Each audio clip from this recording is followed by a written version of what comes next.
Dios bendiga a todos mis hermanos, a todo el equipo, a todos los siervos de Cristo que están conectados con esta transmisión. Les saluda a su hermano y amigo Franklin Pacheco, pastor de la Iglesia de Dios en el Ensanche La Fe, para servirle. Tenemos un tiempo ya estudiando, aprendiendo. Tenemos un tiempo aprendiendo, estudiando teología sistemática, estuvimos estudiando también el Nuevo Testamento. Sin embargo, ya estamos un poquito avanzados en nuestra teología sistemática. Habíamos acordado que la clase sería hasta el día de hoy. No sé si la continuemos la próxima semana porque nos quedó mucha información que dar. No obstante, he tratado de transferirle los elementos básicos a manera de una introducción a la teología sistemática. Creo que cada uno de nosotros debemos procurar también tener nuestra plataforma espiritual y teológica. Pero la próxima semana, el lunes, ya le diremos si continuaremos para terminar ya con lo que comenzamos o si entramos en otra línea, en otra dimensión. El propósito es bendecir a los hermanos en sus hogares, tanto los miembros de la iglesia que el Señor me ha honrado en pastorear, como otros hermanos y amigos que se conectan y que se están conectando en este momento, a los cuales deseo que el Señor les bendiga de una manera muy especial. Estamos en una cuarentena y hay que aprovechar el tiempo. La Biblia enseña que debemos aprovechar el tiempo porque los días son malos.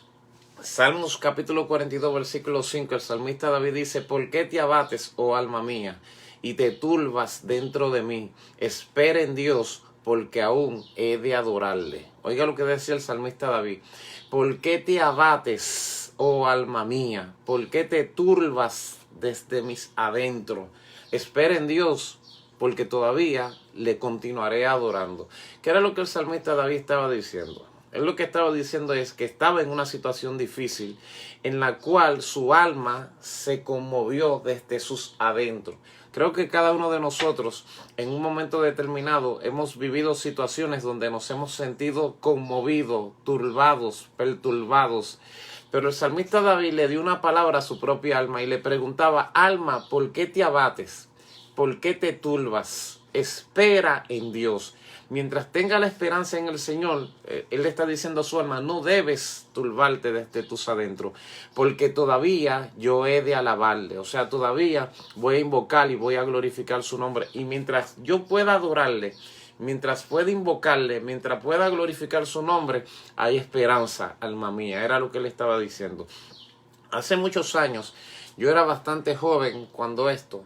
Me acuerdo que estaba con mi pastor, el pastor que me formó, Ventura Popa González, pintando la entrada de la iglesia, o sea, el frente de la congregación. Y mientras estábamos trabajando, una hermana de la iglesia llegó, pero llegó histérica, cargada, tenía tantos problemas que la hermana llegó donde el pastor y le abordó y no le dio tiempo ni siquiera de que el pastor le dijera: vamos a la oficina a hablar. Y en cuestiones de 3 minutos le contó al pastor todos los problemas que tenía. Eso fue algo increíble. Todavía me acuerdo como si fuera hoy. Y ya hacen muchos años. Me acuerdo que yo estaba al lado del pastor porque no hubo tiempo de que yo me moviera a otro lugar. Y dije dentro de mí: ¿cómo el pastor va a sosegar la carga que tiene esta hermana? ¿Cuál será el consejo que él le dará para que ella se sienta tranquila y para que tenga paz? Así que hice silencio. La hermana había hecho silencio esperando que el pastor hablara y el pastor también estaba en silencio. Pero de repente el pastor dio una palabra con mucha energía y le dijo a la hermana: mujer, ¿por qué te afanas si tu problema no tiene solución? Y si tu problema tiene solución, ¿por qué te afanas? La hermana, inmediatamente una paz cayó sobre ella. Y vi como que esa histeria y esa carga que tenía se le fue de encima. Y le dijo: gracias, pastor, que Dios le bendiga. Y yo quedé sorprendido, hermano, me quedé atónito, me quedé maravillado por la respuesta que le había dado mi pastor, tan sabia, y lo que él le había dicho a ella. ¿Por qué te afanas si tu problema no tiene solución? Y si tu problema tiene solución, ¿por qué te afanas? Yo me he visto en situaciones un tanto difíciles y cada vez que me veo en una situación o en una crisis o en una dificultad, esas son de las palabras que llegan a mi mente. ¿Por qué de afanarme si este problema tiene solución? Y si este problema no tiene solución, ¿por qué he de afanarme? Es casi semejante a lo que decía el salmista David: ¿por qué te abates, oh alma mía? ¿Y por qué te turbas dentro de mí? Espera en Dios, que todavía puedes alabarle. Yo creo que en Dios todos los problemas tienen solución. O como decían los jóvenes hebreos, si el Señor nos libra del fuego, como quiera, no adoraremos tu estatua si Él nos libra. Y si no nos libra, sepa, oh rey Nabucodonosor, que no adoraremos tu estatua. Es como diciendo, nuestra vida está en las manos del Señor. Estamos viviendo tiempos difíciles y tiempos de crisis. El mundo entero está en crisis. Pero yo le digo a todos mis hermanos: ¿por qué te abates, hermano mío? ¿Por qué te turbas dentro de ti? Espera en Dios mientras tú puedas alabarle. Mientras tú puedas alabarle, espera en el Señor. Oremos. Señor Todopoderoso, bendito sea tu nombre. Te doy gracias, Padre. Gracias porque en este momento pretendemos estudiar tu palabra. Dame la sabiduría para poder transmitir una enseñanza que sea sólida y que sea sencilla y a la vez profunda y poderosa, y que pueda ser digerible al corazón y al alma de mis hermanos. En el nombre de Jesús. Amén y amén. Ayer, en el transcurso de todos los temas que hemos compartido, estuvimos hablando del cristianismo como nuestra fe.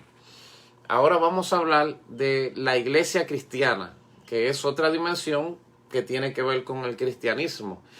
Yo creo que la mayoría de nosotros sabemos que el fundador de la iglesia es nuestro Señor y Salvador Jesucristo. Eso es algo, ¿verdad?, que no merece ni siquiera ser discutido. Y Él es el fundador del cristianismo. El cristianismo es la fe de los cristianos, así como el judaísmo es la fe de los judíos. Así que el Señor nace, crece, muere y resucita de entre los muertos. Y cuando resucita de entre los muertos, se le manifiesta a sus discípulos y se despide de ellos en el Monte de los Olivos, donde es levantado hasta los cielos, y les dice a sus discípulos: no salgan de Jerusalén hasta que no sean revestidos con el poder de lo alto. Recibiréis poder cuando venga sobre ustedes el Espíritu Santo, y me serán testigos en Jerusalén, Judea, Samaria, Traconite y hasta lo último de la tierra. En todas las regiones conocidas, ustedes serán mis testigos, pero no salgan. Y los discípulos se quedaron allí. Habían pasado aproximadamente 40 días desde la fiesta de la Pascua y se acercaba la fiesta de Shavuot o la fiesta de Pentecostés. Shavuot y Pentecostés es lo mismo, lo que pasa que son dos idiomas. Shavuot es hebreo y Pentecostés es griego. Y era la fiesta de la primicia, que se contaba 50 días después de la Pascua. También era conocida como la fiesta de las 7 semanas. Al final de los 50 días, el pueblo presentaba primicias delante de Dios. Venían gente de todas partes del mundo. Pues precisamente el día de la fiesta de Shavuot, el último día de la fiesta, o el día de Pentecostés, el Espíritu desciende sobre la iglesia y sucede algo tremendo, y la iglesia cristiana pone su iniciación, presenta como su iniciación el día en el que el Espíritu Santo descendió sobre los discípulos que estaban orando. Un grupo de 120 personas. O sea, teológicamente hablando, y en la dimensión de la teología sistemática, se cuenta como la fecha donde comenzó la iglesia, luego de todo lo que el Señor había hecho, específicamente cuando la iglesia recibió el Espíritu Santo. Aquel día, cuando el poder de Dios cayó sobre la iglesia, Pedro, lleno del Espíritu, predica su primer mensaje y se convierte en 3,000 personas. Luego se convierte en 5,000 personas. Ahora esas 3,000 personas que se convirtieron venían de diferentes lugares, porque para aquel tiempo habían 3 tipos de judíos. Y eso es bueno que usted lo tome como apunte o repite el video para que luego lo asimile. Habían 3 tipos de judíos. Estaban los judíos hebreos, los judíos griegos y los judíos prosélitos, que también estos fueron los 3 primeros miembros que tuvo la iglesia. La iglesia tuvo judíos hebreos, judíos griegos y judíos prosélitos. Los judíos hebreos eran los que habían nacido en Jerusalén y hablaban el idioma tradicional. Los judíos griegos eran judíos que habían nacido fuera de Jerusalén y hablaban griego como su idioma matriz. vernáculo. Y los judíos prosélitos eran gentiles que se convertían al judaísmo y que aceptaban el rito de la circuncisión. En una ocasión Cristo confrontó a los escribas y los fariseos y les dijo: fariseos hipócritas, que recorren mar y tierra buscando un prosélito, es decir, haciendo que alguien se convierta al judaísmo, y una vez lo hallan, lo hacen 2 veces, 3 veces más hijos del infierno. No es que el judaísmo es malo, sino porque ellos le enseñaban algunos conceptos que en realidad ni siquiera tenían que ver con el judaísmo. Así que en el primer siglo, los tres, en la iglesia, en el inicio de la iglesia, la comunidad de creyentes, los primeros creyentes en su mayoría eran judíos y algunos eran prosélitos, es decir, que se habían convertido al judaísmo y que ahora se habían convertido al cristianismo. La teología que se enseñaba en la iglesia era bien sencilla, se enseñaba porque ellos tenían un fundamento teológico, tenían el judaísmo, tenían la Torá, tenían las leyes de Moisés, tenían las enseñanzas de los profetas, así que la única enseñanza que se impartía como doctrina era el carácter mesiánico de Jesús, su nacimiento, su vida, su muerte, su resurrección, que Jesús había ascendido a los cielos y que Jesús volvía otra vez. Eso era lo que se enseñaba como doctrina al principio de la iglesia. Luego se le añadieron otros puntos doctrinales que seguro lo vamos a ver en el transcurso de esta clase. Ahora bien, la iglesia estaba creciendo y estaba creciendo en Jerusalén. En Jerusalén era el lugar donde la iglesia estaba creciendo, pero se habían olvidado de lo que el Señor le había dicho: me seréis testigo en Jerusalén, en Judea, en Samaria y hasta en lo último de la tierra. O sea, la iglesia no tenía pasión misionera.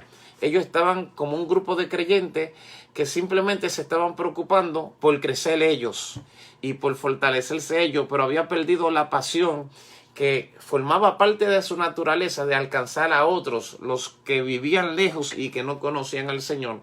Así que el Señor permite que se levante una persecución, y entonces surge la primera persecución en la historia de nuestra iglesia, de la iglesia de Jesucristo, que fue la persecución que trajo la muerte de Esteban.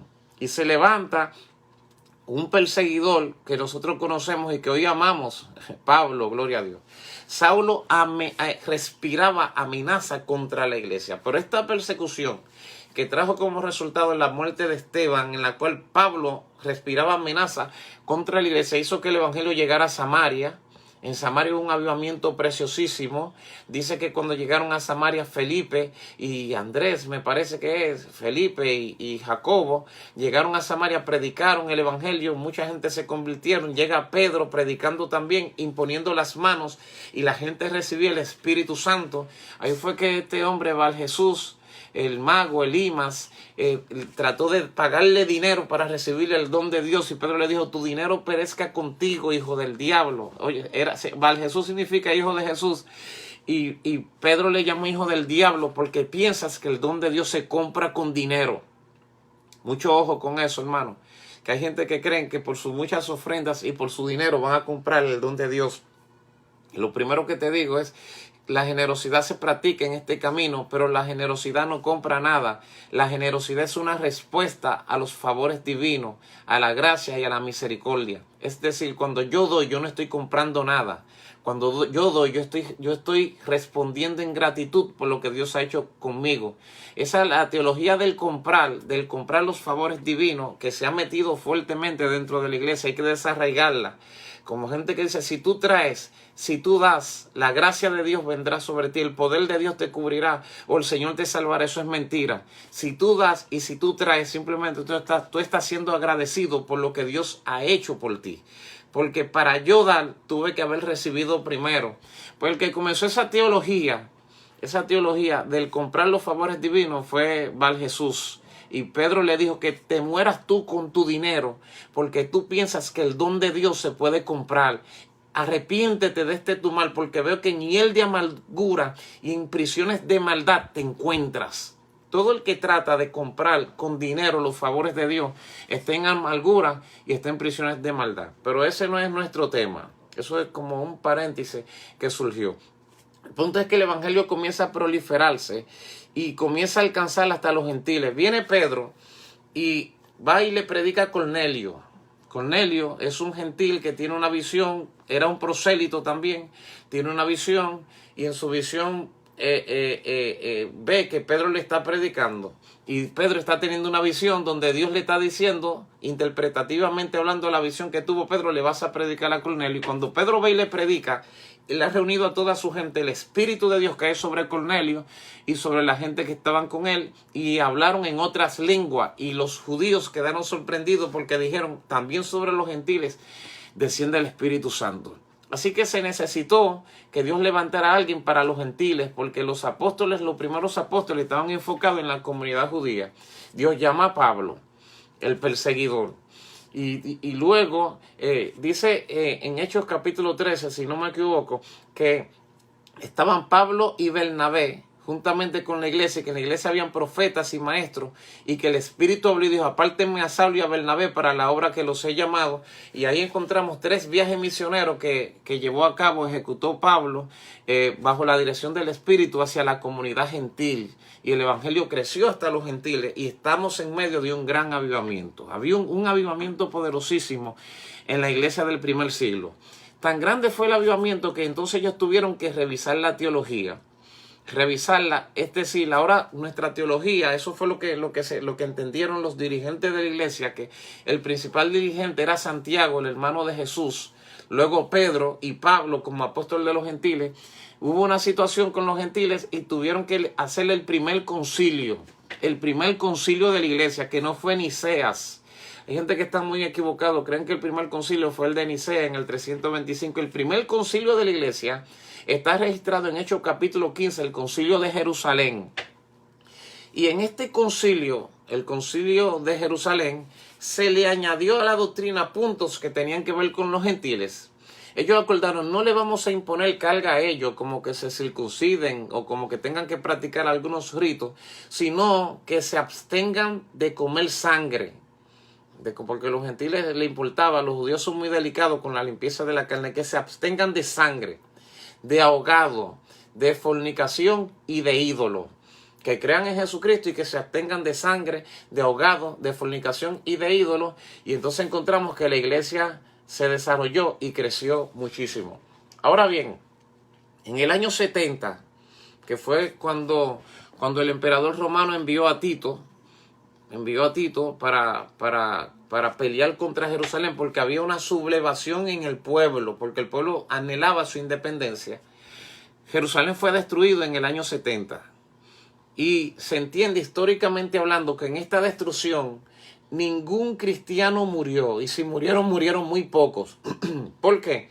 Porque ellos tenían las enseñanzas del Señor y el Señor en una ocasión, en Mateo 24, acuérdese que el canon todavía no estaba cerrado hasta este tiempo. En Mateo 24, el Señor le dice a los discípulos, ustedes ven esto, ven este templo, les digo que piedra sobre piedra no quedará que no sea destruida. Entonces tenían esa profecía, que el Señor le había dicho que todo iba a ser destruido. Y que el Señor lloró sobre Jerusalén cuando dijo, Jerusalén, Jerusalén, que matas a los profetas y apedreas a los que te son enviados. ¿Cuántas veces quise juntarte como junta la gallina sus polluelos debajo de sus alas, y vosotros no quisisteis? He aquí, vuestra casa será dejada desierta hasta que digan, bendito el que viene en el nombre del Señor. Así que los cristianos, santos, hay una presencia hermosa, hay una gracia hermosa del Espíritu de Dios. ¿Qué sucede? Que de los cristianos ninguno murió. Y si murieron, murieron muy poco, porque salían de Jerusalén antes de que fuese destruida.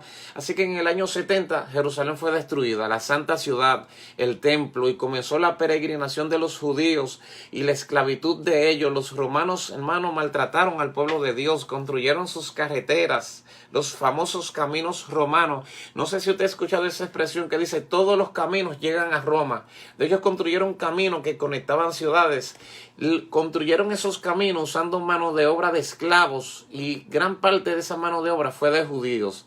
Y entonces fue la persecución, hubo muchas persecuciones contra la iglesia, contra los judíos, contra el pueblo de Dios. Y entonces es que aquí es donde teológicamente nace la era patrística.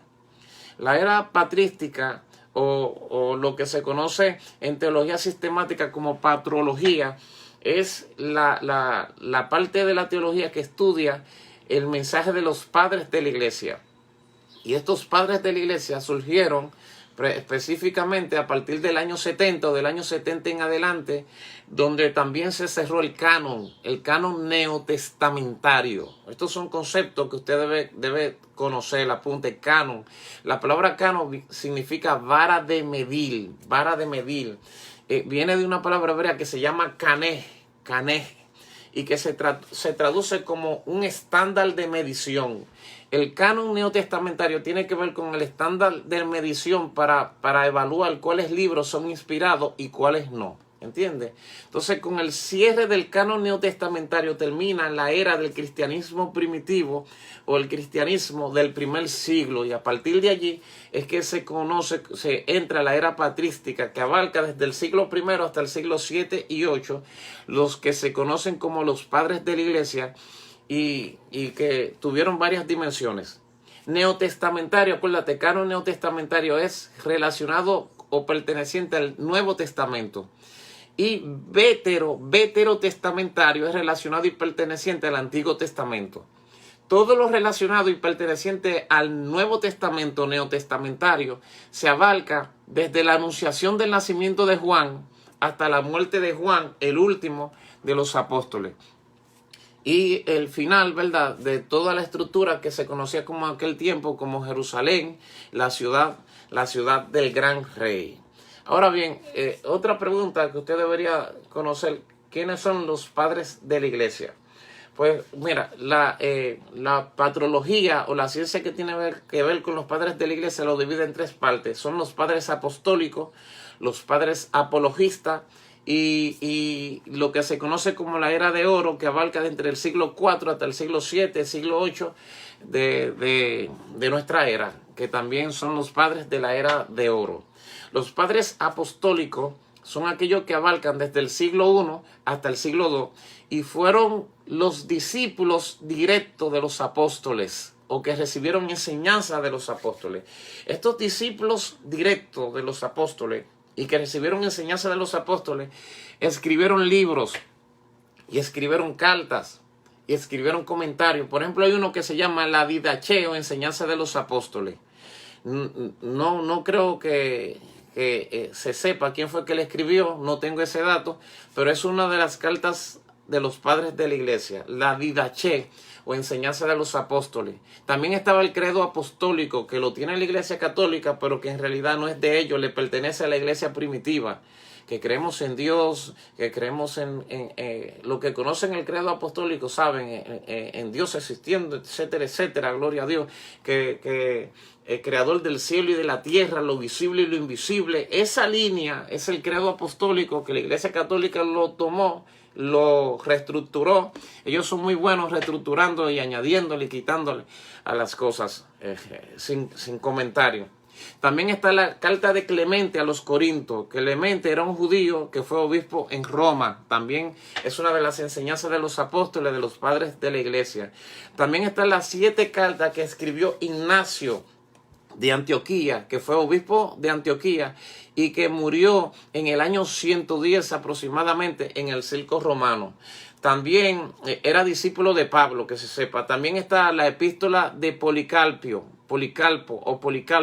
que era el pastor de Esmirna. No sé si ustedes han escuchado alguna vez hablar de Policarpo o Policarpio. Cuando lo sentenciaron a muerte, porque en aquel tiempo te sentenciaban a muerte y te decían, niega a Cristo, muere.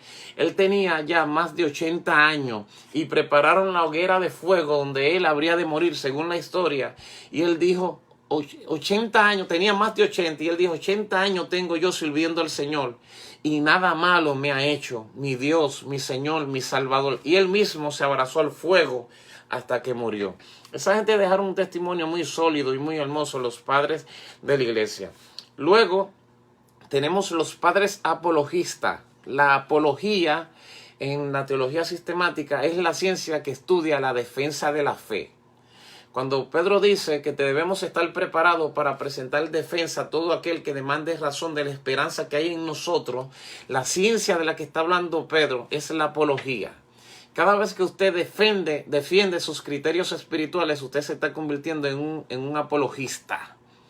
Y los padres apologistas fueron los que lucharon contra la herejía, que es la distorsión de la fe de la iglesia. También lucharon contra el gnosticismo, con G intercalada, gnosticismo, una G, una N, una O, una S, una I, etcétera, etcétera. Los gnósticos eran esotéricos. El esoterismo tiene que ver con lo oculto, con magia, con secretos. El propósito de los gnósticos o del gnosticismo era elevar su conocimiento a través de la intuición y lograr conocer o entender las cosas ocultas y a través del ocultismo llegar al conocimiento de Dios. Los padres apologistas se levantaron en contra del gnosticismo. También se levantaron en contra del montañismo. El montañismo es una ciencia que estudiaba la neuma, es decir, el espíritu, pero también estudiaba la escatología y eran dados a la profecía. No sé si le pusieron montañista porque eran gente que sus prácticas las hacían en las montañas. No estoy diciendo que los hermanos que comparten en la montaña o en el monte son montañistas, sino esta gente tenía una práctica religiosa y estaban muy fundamentados en la escatología y en la profecía, y en la neumatología, pero que le llamaban neumas. Es ciencia que tenía que ver con el estudio del espíritu. Muy, muy interesante. Los padres apologistas para aquel tiempo, del siglo I al siglo II, fueron Ireneo de León, Tertuliano de Cartago, Clemente de Alejandría y el famoso Orígenes. Sería bueno que usted investigue su nombre. Ireneo de León, Tertuliano de Cartago, Clemente de Alejandría y Orígenes, que fue uno de los teólogos más importantes entre el siglo I y el siglo II. Y luego están los padres de la Edad de Oro, que fueron los padres que participaron, que estuvieron entre el siglo III hasta el siglo IV, V, VI, VII, inclusive hasta el siglo VIII. Entiendo un asunto muy importante. Constantino se convierte en el 313 aproximadamente. Él pelea contra Maxencio y logra conquistar Roma. Él dice que tuvo una visión y que según la visión que él tuvo no podía seguir persiguiendo a la iglesia. En el 311, en el 313 crea un edicto, levanta un edicto donde prohíbe la persecución de los cristianos, y en el 325 es que él mismo proclama un concilio como el que se hizo en Jerusalén, pero este concilio tenía una cualidad. A este concilio se le llamó concilio ecuménico. Un concilio es una asamblea cuyo fin es tratar temas importantes y llegar a alguna conclusión. Ecuménico es para todo el mundo. Allí Constantino propuso que la iglesia sea única y universal, y nace en el 325 la iglesia católica.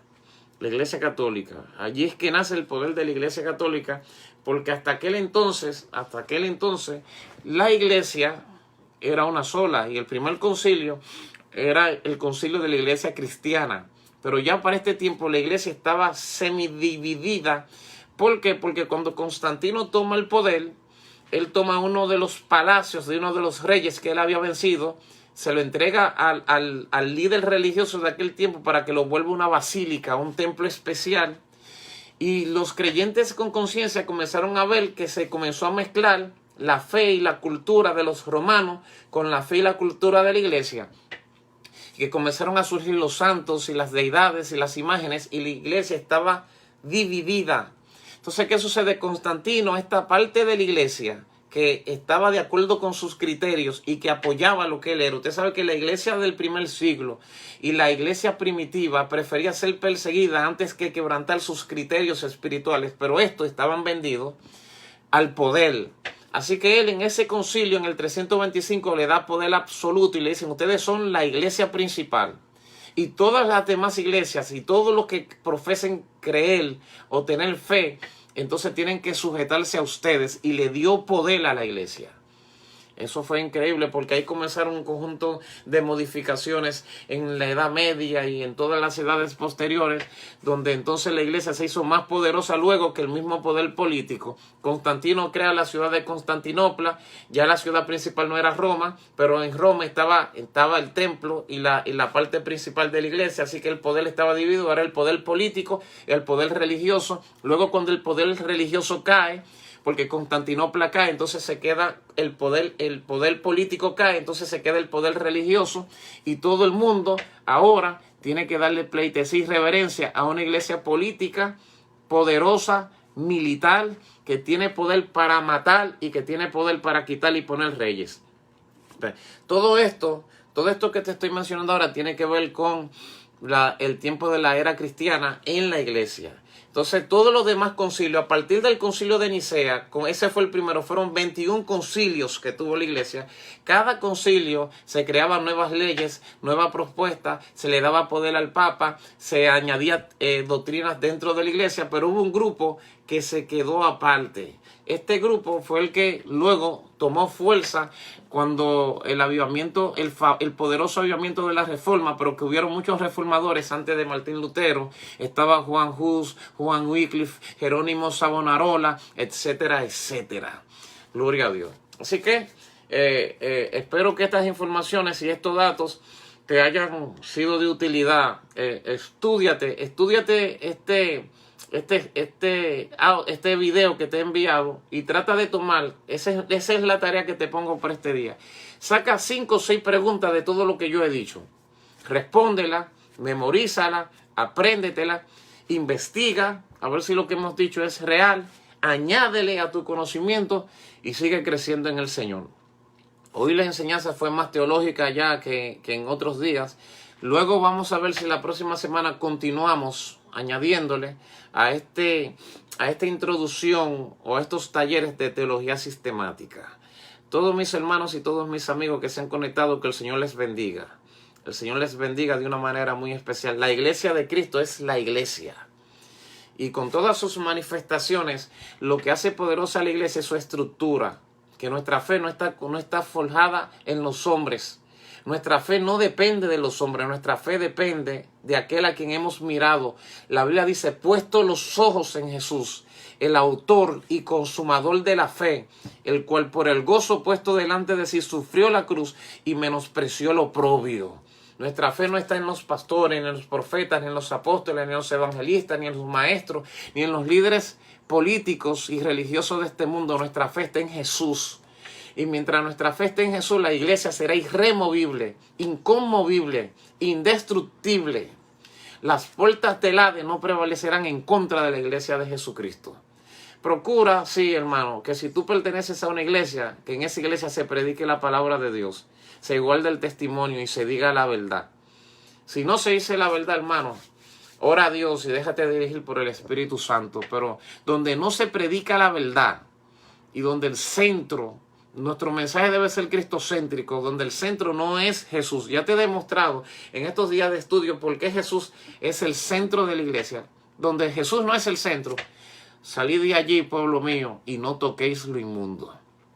Oremos. Señor Todopoderoso, te doy gracias por este pueblo que ha sido testigo y partícipe de este conjunto de enseñanzas que hemos estado impartiendo en estos días.